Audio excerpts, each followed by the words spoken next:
Hey hi guys, welcome to Dreame dramas. இது என்னோட first drama and this is my first voice over. So ஏதாவது கூடமாக பேசி overlap ஏதாவது ஆச்சுன்னா ஐம் ரியலி சாரி, அட்ஜஸ்ட் பண்ணிக்கோங்க. Next டைம்லேருந்து கொஞ்சம் ப்ராப்பராக போட ட்ரை பண்ணுறேன். இந்த ட்ராமாவில் பார்த்திங்கன்னா ஒரு ஃபீல் குண்டான ஒரு ஹார்ட் வார்மிங்கான ட்ராமா. வாங்க நம்ம ட்ராமாக்குள்ளே போகலாம். இப்போ எங்கள் வீட்டை பூட்டிட்டு அவனோட பேர்ட்ஸ்க்கெலாம் நல்லா ஃபீட் பண்ணிவிட்டு ஒருத்தன் அவசரமாக கிளம்புறான்ல, இவன் தான் நம்ம ட்ராமாவோட ஃபஸ்ட் மெயின் லீட். செம்ம ஹேண்ட்ஸமாக இருக்கான்ல, எனக்கு அதான் தோணுச்சு ஃபஸ்ட்டு பார்க்கும்போது. சரி, ஓகே, வாங்க கதைக்குள்ளே போகலாம். அவன் எங்கே இவ்வளோ அவசரமாக கிளம்பிட்டு இருக்கானா? வேலைக்கு தான். வேறு எல்லோரும் எங்கே போவாங்க மார்னிங், அவனும் அதே தான் வேலைக்கு தான் பரபரப்பாக கிளம்பி ஓடிட்டு இருக்கான். அப்போ போகிற வழியில் அவனோட ஆன்ட்டி வந்து ஒரு மாங்கிட்ட வந்து ஆசீர்வாதம் வாங்கிட்டு இருக்காங்க. அவனை பார்த்துட்டே, ஆச்சி கோயிலுக்காவது கொஞ்சமாவது போடா அப்படின்னு சொல்லிட்டு கத்துறாங்க. ஓகே ஆண்டி, ஓகே ஆண்டின்னு சொல்லிட்டு சிரிச்சிட்டே போகிறான். அப்போ அவங்க ஆன்ட்டி வந்து அங்கேருந்து கத்துறாங்க, 30 வயசாவது என்ன தாண்டா பண்ணலான்னு ஐடியாவில் இருக்கா அப்படின்னு கத்தும் போது இதை கேட்டுட்டு அவன் அப்படியே ஃபீல் ஆகி அப்படியே நின்றுட்டு, ஆமாம் எனக்கு 30 வயசு ஆகுது, நான் இன்னும் எதுவுமே பண்ணல என் லைஃப்பில்.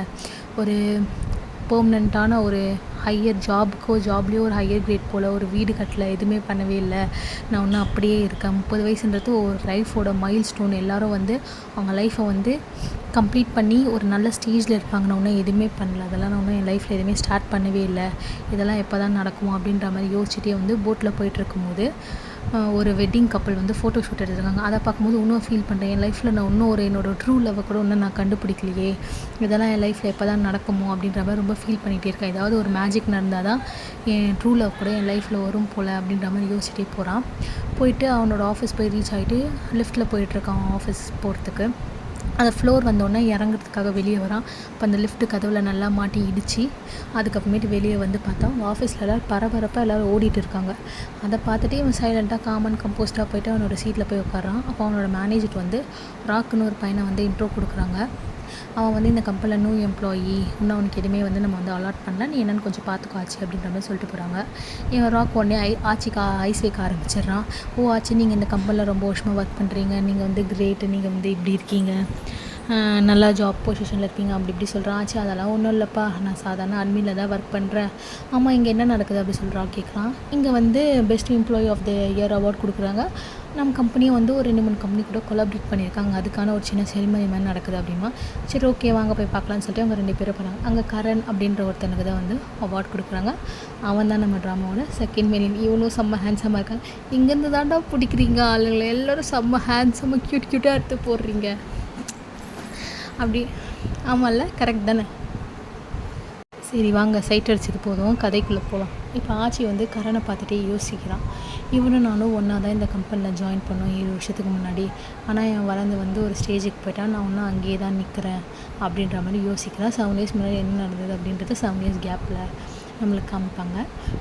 ஒவ்வொரு வருஷமும் best employee of the year வந்து கரண் தான் வாங்கிட்டு இருக்கான். ஆச்சி வந்து அவனோட பொசிஷன்லாம் அப்படி இருக்கான். இவன் வந்து இவனோட ஹையர் கிரேடாக போயிட்டே இருக்கான். இவன் வந்து அப்படியே இருக்கான். இதை நினச்சி ஆச்சி லைட்டாக ஃபீல் பண்ணுறான். நம்மளுக்கு எப்போ தான் ஒரு டைம் வருமோ அப்படின்ற மாதிரி ஃபீல் பண்ணுறான். பட் அவன் பொறாமப்படல, அவனை நினச்சி அவன் ரொம்ப ஃபீல் மட்டும்தான் பண்ணுறான். அப்போ வந்து 2 வருஷத்துக்கு முன்னாடி அவங்க மேனேஜர் வந்து கரண், இவனுக்கு கூட 30 வயசு கூட ஆகல, நீ ஆனால் ஒரு நல்ல லெவலுக்கு வந்துட்ட அப்படின்ற மாதிரி பேசுவாங்க. சிரிச்சுட்டு அப்படியே இப்போ ப்ரெசென்ட்டில் காமிக்கிறாங்க. ஆச்சி இதை யோசிச்சுட்டு நின்றுருக்கும் போது பாய் வந்து ஆச்சிக்கு வந்து பர்த்டே க்ரீட்டிங்ஸ் சொல்கிறா. ஏன்னா வந்து அந்த போர்டில் வந்து ஆச்சியோட ஃபோட்டோ இருக்கும், அதை பார்த்துட்டு சொல்கிறா. அப்புறம் அவங்க வந்து அந்த கொலாபரேட்டுக்கு வந்திருந்த ஒருத்தரும் வந்து பார்த்துட்டு ஆச்சிக்கு விஷ் பண்ணுறாங்க. 30 வயசு ஆகுதா, சூப்பர் அப்படின்ற மாதிரி வந்து விஷ் பண்ணுறாங்க. அப்புறம் ஆச்சி வந்து அவங்க இதுவில் வந்து உட்காந்து அவன் கேபின்லேருந்து உட்காந்து சிஸ்டமில் பார்க்குறான். நிறைய விஷயம் 30 வயசு ஆனதுக்கப்புறம் ஒரு மேஜிக்கல் பவர்ஸ் கிடைக்கணும் போட்டிருக்குது. அவன் என்ன பண்ணுறான், வீட்டுக்கு போய்ட்டு ப்ரே பண்ணிட்டு சைலண்ட்டாக தூங்கிடுறான். மறுநாள் காலையில் எழுந்து வரும்போது அவங்க ஆண்டி கூட அவங்க அம்மா கிட்ட வந்து வீடியோ காலில் பேசி ஆசீர்வாதம்லாம் வாங்குறா. அப்போ அந்த மாங்க்கு வராரு. அவர்கிட்டையும் காலில் விழுந்து ஆசீர்வாதம்லாம் வாங்கிட்டு பூ கொடுக்கும்போது கைப்படுது. அப்போ அவர் என்ன சொல்கிறாருன்னா, டேய் தம்பி, விழுந்து சாமி கும்பிட்டாலாம் வேலைக்காவது, நீ நல்லா ஒர்க் ஹார்ட் பண்ணவோ, அப்போ தான் வந்து நீ நினைக்கிறது நடக்கும் அப்படின்ற மாதிரி சொல்கிறேன். இவன் அப்படியே மாங்க்கு திரும்ப முடிச்சு பார்க்கலாம். அப்புறம் அவங்க ஆண்டி கைப்பிடிக்கும் போது, டே என்ன தாண்டா பண்ணுற, ஏதாவது ஒழுங்காக பண்ணுற அப்படின்ற மாதிரி அவங்க யோசிக்கிறாங்க. அப்போயும் அவங்க ஆண்டி ஒரு மாதிரி பார்த்துட்டு ட்ரெயினில் போகிறான். ட்ரெயினில் போகும்போது பக்கத்தில் இருக்கவங்க எல்லாரும் பேச மைண்ட் வாய்ஸ் ஃபுல்லாக இவனுக்கு கேட்க ஆரம்பிச்சிச்சு. இவனால் சுத்தமாக முடியல. அங்கேருந்து தெரிச்சு ஓடுறான். இங்கேயும் எல்லோரும் இடிச்சுக்கிட்டு ஐயோ யாரையும் தொடக்கூடாதுன்னு ஓடுறான். அங்கேருந்து வெளியே வந்தோன்னு ஒரு சாமி சிலை இருக்குது, அங்கே வந்து சாமி கும்பிட்டுட்டு அதுக்கப்புறமேட்டு சரி ஓகே சொல்லிட்டு கம்பெனிக்கு போகலான்னு சொல்லிட்டு போயிட்டு லிஃப்ட்டுக்காக வெயிட் பண்ணிட்டு இருக்கும்போது தான் கரண் வரான். என்ன ஆச்சுங்க அப்படின்னும் போது, ஏன் ரொம்ப டல்லாக இருக்கும்போது, அதெல்லாம் ஒன்றும் இல்லை, லிஃப்ட்டுக்கு வெயிட் பண்ணிட்டு இருக்கோம்னா சரி ஓகே அப்படி சொல்லிட்டு 2 பேரும் ஒன்றா லிஃப்ட்டில் ஏறி போகிறாங்க. ஆச்சி நினச்சிக்கிறான், ஓ கரண் எப்படி இருக்கான், ரொம்ப நல்லவனா, ரொம்ப காமாக இருக்கான், அதனால தான் இவனுக்கு எல்லாமே நல்லதாகவே நடக்குது அப்படின்ற மாதிரி ஆச்சி யோசிச்சுட்டு லிஃப்ட்டில் ஏறுறான். அவன் ஏறி கொஞ்ச நேரத்துக்குலாம் லிஃப்ட்டு ஃபுல்லாக பதுன்னு ஆளுங்க எல்லோரும் வந்துடுறாங்க. அப்போ வந்துட்டு இருக்கும்போது கரெக்டாக கரண் போயிட்டு ஆச்சியை இடிச்சிடுறான். இடிச்சிட்டு அப்புறமேட்டா கரண் மனசில் ஓடுறதுலாம் ஆச்சி கேட்குது. ஓ இவன் எவ்வளோ ஒர்க் பண்ணுறான், இவன் முடி வந்து டக்கோட டெய்ல் மாதிரி இருக்குது அப்படின்ற மாதிரி அவன் சொல்கிறான். இவன் வந்து நம்மளை தான் சொல்கிறான் அப்படின்னு சொல்லிட்டு இவனை பார்க்குறான். ஐயோ அப்படியா இருக்குது அப்படின்னும் போது, ஆனாலும் இவன் செம்ம க்யூட்டாக இருக்கா அப்படின்னு சொல்லிட்டு அவன் யோசிக்கிறான்.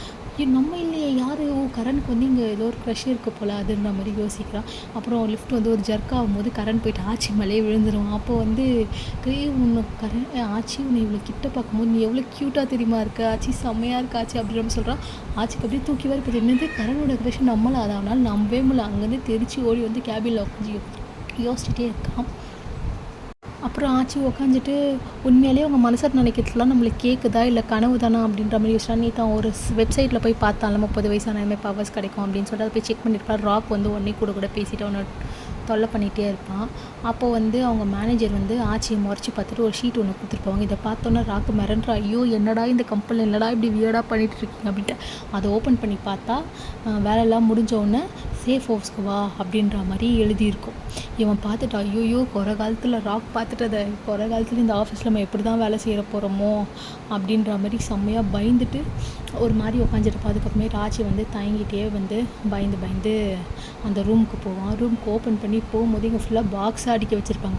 அதில் போய் தடுமாறின்னு விழுவான். அங்கேருந்து பாயும் மேனேஜர் அக்காவும் வந்து ஆச்சி அப்படின்னு சொல்லிட்டு கூப்பிட்டு நான் ஓகே தான் சொல்லிட்டு கை தூக்கிட்டு எழுந்திருப்பான். எழுந்ததுக்கப்புறமேட்டு தான் வந்து அவனுக்கு வந்து பர்த்டே அப்படின்றதுனால பர்த்டே விஷ் பண்ணுவாங்க.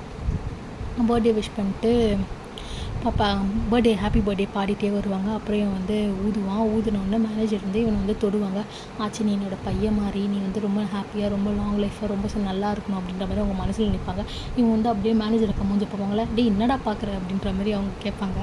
அதுக்கப்புறமே சரி ஓகே கேக் கட் பண்ணலாம் அப்படின்னு சொல்லிட்டு எல்லோரும் கேக்லாம் கட் பண்ணிவிட்டு இந்த கேக் பீஸை வந்து கரண்கிட்ட எடுத்துகிட்டு போய் கொடு அப்படின்ற மாதிரி வந்து மேனேஜர் அக்கா சொல்லுவாங்க.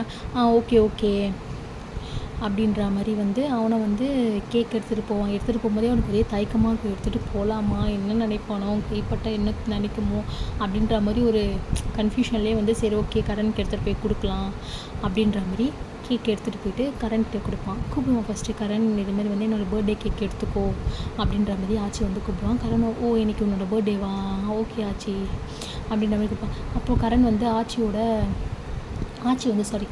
வந்து கரனோட டேபிளில் பார்ப்போம். அது வந்து ரொம்ப க்ளீனாக கரெக்டாக இருக்கும். அதை பார்த்துட்டு எவ்வளோ க்ளீனாக வச்சுருக்கான் அப்படின்ற மாதிரி சொல்லலாம். கரண் உடனே எழுந்து ஹாப்பி பர்த்டே ஆச்சி அப்படின்ற மாதிரி அந்த கேக்கை வாங்கும் போது அவன் கரனோட கையும் வந்து ரெண்டுமே டச் ஆகும்போது எனக்கு ஆச்சியோட பர்த்டே எவ்வளோ சூப்பர் அப்படின்ற மாதிரி ஃபீல் பண்ணால் நம்மளால் அவனுக்கு எந்த கிஃப்ட்டுமே கொடுக்க முடியல, எனக்கு ரொம்ப கஷ்டமாக இருக்குது அப்படின்ற மாதிரி ஃபீல் பண்ணுவான். இதை கேட்டுட்டு அப்படியே ஆச்சி வந்து அந்த கேக்கை வந்து அவன் மேலேயே போட்டுப்பான்.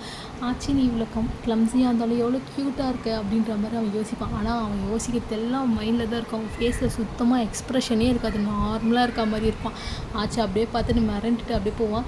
கரண் வந்து அவனோட ஷர்ட்டில் அந்த கேக் பட்டதில் அதை வந்து டிஷ்யூ வச்சு வைப் பண்ணிகிட்டே இருக்கான். அப்போ வந்து அவன் காது ஓரத்தில் இருக்க அந்த ஒரு மச்சத்தை பார்த்துட்டு ஆச்சு நீ செம்மையாக இருக்க அப்படின்ற மாதிரி ஃபீல் பண்ணி செம்மையாக ரொமான்டிசைஸாக பண்ணி ஆச்சு கிட்ட வருவான். ஆச்சு அப்படி இல்லை வேணாம் நானே குறைச்சிக்கிறேன் அப்படின்ற மாதிரி அவன் பின்னாடி போயிட்டு அந்த எல்லாத்தையும் வைப் பண்ணிட்டு நிஜமாலே கேட்குது அப்படின்னு சொல்லிட்டு ரூமில் ஓடி போய் கற்றுன்னு கற்றுவான். மனசில் இப்படி தான் நினைக்கிறான், நம்ம காது பின்னாடி நிஜமாலே மச்சம் இருக்கா, அதை போய் தள்ளி பார்ப்பான். ஐயோ இது எல்லாமே உண்மை தானே, நான் என்ன தான் பண்ணணும் அப்படின்னு சொல்லிட்டு செம்ம கற்றுவான்.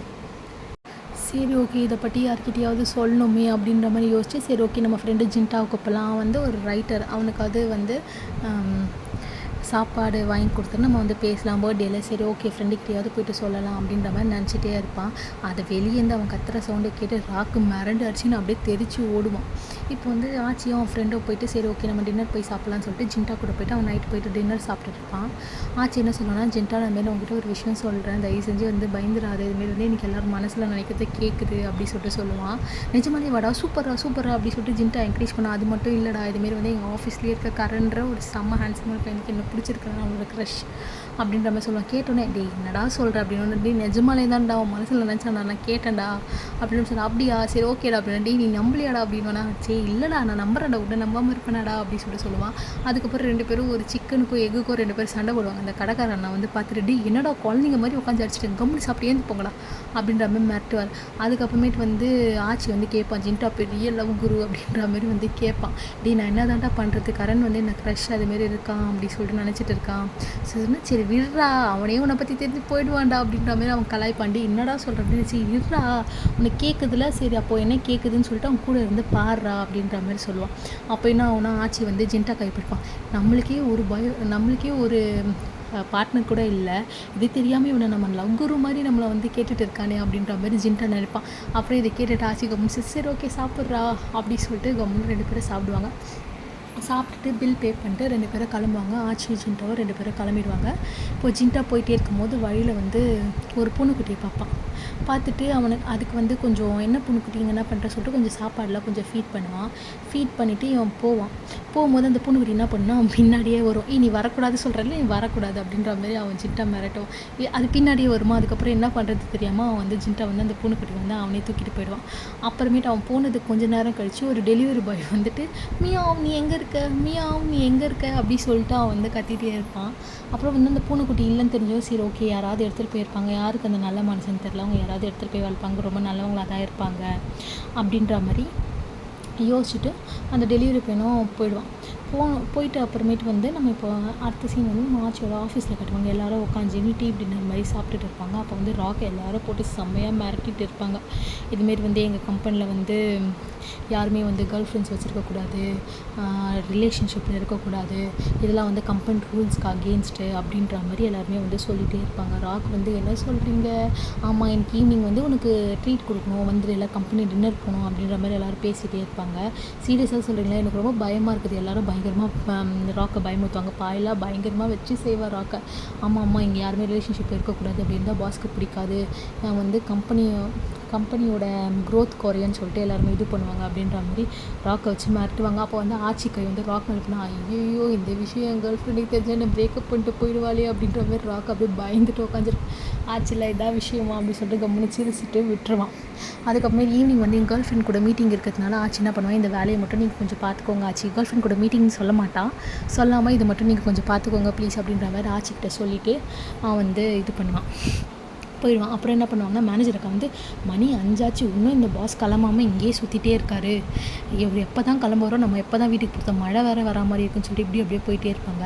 அவர் சரி ஓகே சொல்லிட்டு அவங்க ஸ்டெப்ஸ் ஏறி போய் கேட்கலாமான்னு பாஸ் வருத்தம் பார்த்தோன்னே அப்படியே ரிட்டன் ஓடி வந்துட்டு அப்புறம் போயிடுவாங்க. பாஸ் அப்படி வெளியே போகணுன்னு எல்லோரும் பேகு எல்லாத்தையும் தூக்கின்னு கிளம்பிடுவாங்க. ஆச்சி மட்டும் தான் உட்காந்து ஒர்க் பண்ணிகிட்டு இருப்பான். அப்படியே நம்ம இங்கே வந்து கரனை காமிப்பாங்க, அவனும் வந்து ஆச்சிக்காக வந்து உட்காந்து ஒர்க் பண்ணிகிட்டு இருப்பான். அப்புறம் இன்னும் ஒரு எம்ப்ளாயி ஒருத்தர் இருப்பார். அவர் வந்து எல்லா வேலையும் முடிச்சுட்டு ஆச்சி நீ இன்னும் கிளம்பலையா அப்படின்னு சொல்லிட்டு இல்லை கொஞ்சம் ஒர்க் இருக்குது பெண்டிங் இருக்குது அப்படின்னும் போது சரி ஓகே டைம் ஆச்சு பாரு அப்படி சொல்லிட்டு அவர் கிளம்பிடுவார். ஆச்சி வந்து டைம் பார்த்துட்டே உட்காந்துட்டு இருப்பான். அப்போ என்ன ஆகும்னா ஒரு கால் ஒன்று வரும். என்னாச்சு அப்படின்னும் போது இதுமாரி வந்து நீங்கள் வந்து ஒரு ப்ராஜெக்ட் வந்து ரீஅரேஞ்ச் ஒர்க் பண்ணி கொடுக்கணும் அப்படி சொல்லிட்டு கேட்பாங்க. எவ்வளோ நேரம் டைம் இருக்கணும் போது 1/2 hour தான் இருக்குது, கொஞ்சம் சீக்கிரமாக பண்ணி கொடுக்கணும். சரி ஓகே நான் பண்ணித்தரேன் அப்படி சொல்லிட்டு ஒரு லே அவுட் மாதிரி மாற்றி கொடுக்கணும் அப்படின்ற மாதிரி சொல்லுவாங்க. சரி ஓகே சொல்லிட்டு அந்த வந்துடும், அந்த ஒரு பார்சல் ஒன்று வரும், அந்த பார்சலை வாங்கிட்டு வெயிட் பண்ணிட்டு இருப்பான் ஆச்சி. அப்போ வந்து கரண் வந்து ஆச்சிக்காக வந்து ஒரு மில்க் ஷேக் எடுத்துகிட்டு வந்து கொடுப்பான். இல்லை நீங்கள் இருப்பேன்னு எனக்கு தெரியும், ஒர்க் பண்ணிட்டேன் ஸோ அதனால் உனக்கு எடுத்துகிட்டு வந்தேன் அப்படின்னும் போது அப்போ வந்து மில்க் ஷேக் கொடுக்கும்போது கரனோட கையும் ஆச்சியோட கை படும்போது கரண் மனசில் நினைப்பான், எனக்கு தெரியும் ஆச்சி நீ எல்லாருக்காகவும் ரொம்ப வந்து ஒர்க் பண்ணுற, அதனால தான் உனக்கு வாங்கிட்டு வந்தேன் அப்படின்ற மாதிரி யோசிப்பான். ஆனால் கரண் கிட்ட சொல்லும்போது ஒன்று வாங்கினா ஒன்று ஃப்ரீ, அதனால தான் உனக்கும் எடுத்துகிட்டு வந்தேன் அப்படின்ற மாதிரி சொல்லுவான்.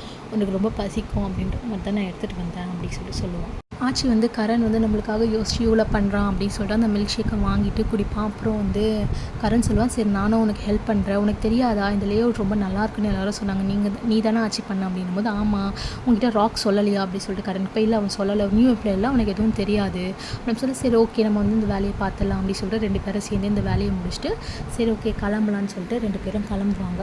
ஆஃபீஸ்லேருந்து 2 பேரும் கிளம்பி கீழே வந்து பார்க்கும்போது ஒரு மாதிரி செம்ம மழையாக இருக்கும். ஆச்சி நீ இங்கேருந்து எப்படி போவேன் அப்படி சொல்லிட்டு கேட்கும்போது, இல்லை நான் கேப் பிடிச்சி போயிடுவேன் அப்படின்னு சொல்லுவான். கரனுக்கு ரொம்ப கஷ்டமாக இருக்கும். ஐயோ ஆச்சி இவ்வளோ ஒர்க் பண்ணிவிட்டு எப்படி வீட்டுக்கு போய் தூங்குவான் அப்படின்ற மாதிரி அவன் மனசில் நினைப்பான். பட் ஆனால் ஃபேஸில் சுத்தமாக எக்ஸ்ப்ரெஷனே காட்ட மாட்டான். காய்ஸ் நீங்கள் பார்த்தீங்கன்னா உங்களுக்கு நல்லா தெரியும். அவன் ஃபேஸில் சுத்தமாக எக்ஸ்ப்ரெஷனே இருக்காது. வெறும் அவன் மனசில் நினைக்கிறது மட்டும் ஒரு மாதிரி இருக்கும். ஆனால் அவன் ஃபேஸில் எத்தையுமே காமிச்சிக்க மாட்டான். காமாக இருப்பான். அதுக்கப்புறமேட்டு வந்து என்ன சொல்லுவான், கேப் பிடிச்சி போகலாம் அப்படின்ற மாதிரி வந்து ஆச்சி சொல்லியிருக்கால. கரண் வந்து சரி ஓகேவா அப்படி சொல்லிட்டு கீழே போவான். அங்கே போய் பார்த்தா செம்ம மழை பெஞ்சிடும். இல்லை நாங்கள் போய் கேப் பிடிச்சிக்கிறேன் அப்படி சொல்லிட்டு கிடுகிடுன்னு ஓடுவான். ஓடி போயிட்டு பார்த்தா அவனுக்கு கேபே கிடைக்காது. அப்போ வந்து கரண் வந்து ரொம்ப ஃபீல் பண்ணுவான். அப்புறம் அவன் கையில் இருக்க கொடையை எடுத்துகிட்டு போய் ஆச்சி பக்கத்தில் போய் நின்னா அவனுக்கு கொடை பிடிப்பான்.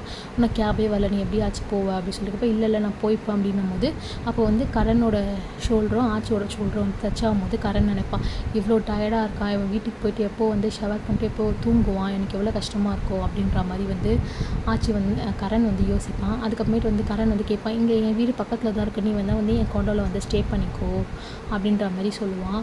ஆச்சி யோசிச்சுட்டே இருப்போம். கரண் வந்து ஐயோ ஆச்சி என் கூட வந்து ஸ்டே பண்ணானே எவ்வளோ நல்லாயிருக்கும் அப்படின்ற மாதிரி செம்ம ஜாலியாக அப்படி குதின்னு குதிப்பான். 2 பேருமே சரி ஓகே இவன் கூப்பிட்றானே அப்படி சொல்லிட்டு சரி ஓகே கரணும் ஆச்சியும் வந்து சரி ஓகே போகலாம் அப்படின்ற மாதிரி சொல்லிட்டு கிளம்புவான் ஆச்சி கூட. அப்படியே போயிட்டு கார் நிறுத்திட்டு இவங்க வந்து அவங்க ஆச்சி வந்து கரனை வந்து அவங்க கூட அவனோட காண்டோக்கு வந்து ஆச்சியை வந்து கூட்டு போயிட்டு லிஃப்ட்டில் போகலாம். அவன் அந்த காண்டோவை பற்றி செம்மையாக இருக்குது, இங்கேயா இருக்குது அப்படின்ற மாதிரி அவன் பார்ப்பான். பார்த்துட்டு சரிவா ஆச்சி போகலாம் அப்படின்னு சொல்லிட்டு கரண் வந்து ஆச்சியை வந்து உள்ளே கூப்பிட்டு போவான். உள்ளே கூப்பிட்டு போயிட்டு நீ தான் ஃபஸ்ட்டு ஃப்ரெண்டில் போ அப்படின்ற மாதிரி கை நீட்டுவான். அப்புறம் ஆச்சி வந்து லிஃப்ட்டில் ஏற்றுவோன்னா கரணும் ஆச்சி ஒன்றா போவாங்க. அவன் ரூம் ஓப்பன் பண்ணிவிட்டு உள்ளே வா ஆச்சி அப்படின்ற மாதிரி வந்து கரண் வந்து சொல்லுவான். அதை பார்த்துட்டு ஆச்சி என்ன உள்ளே கூப்பிட்றானா அப்படின்ற மாதிரி அவன் அப்படியே வந்து எப்படி சொல்கிறது ரொம்ப சர்ப்ரைசிங்காக ஒரு மாதிரி பார்த்துட்டு அவன் வந்து எப்படி சொல்கிறது ஒரு வியாடான ஒரு மாதிரி ரியாக்ஷன் கொடுப்பான். ஐயோ என்ன நடக்க போதோ அப்படின்ற மாதிரி கரண் மனசுக்குள்ளே ஆச்சி நம்ம கூட வந்து தங்க போகிறா, செம்ம ஹாப்பி செம்ம ஜாலியில் அவன் குதின்னு குதிப்பான். செம்ம ஜாலியாக இருப்பாள் கரண் வந்து ஆச்சியை பார்த்துட்டு. ஆனால் ஆச்சி வந்து ஒரு மாதிரி பீதியிலேயே உள்ளே போவான் அந்த ரூமுக்குள்ளே. சரி